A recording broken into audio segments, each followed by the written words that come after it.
madaxweynuhu wuxuu joogaa muddo 3 sanadood ah maxay tahay sababta markuu sanad joogay ama 2 sano joogay intii looga keeni waayay iminka waqti gabagaba yahay oo xildhibaanada ka u haray u yahay oo madaxweynaha taymka u haray u yahay oo lagu jiro xaalad la guura maxaa fiican xilligan inuu keeno mooshin wala dalili karaa waa qof ilaahay waanu khaldami karaa laakiin waxa way xukuumadda oo dhan baa wada dalili karaa khaladaad way jiraan malihi yacni madaxweynaha waqta waa okay laakiin markii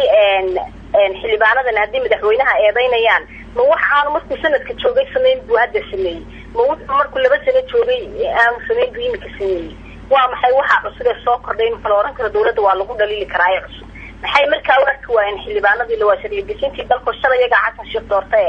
markuu sanad joogay maxay ugu yeedhwaan oo la xisaabtin waayeen markuu 2 sano joogay maxay ugu yeedhwaan oo la xisaabtin waayeen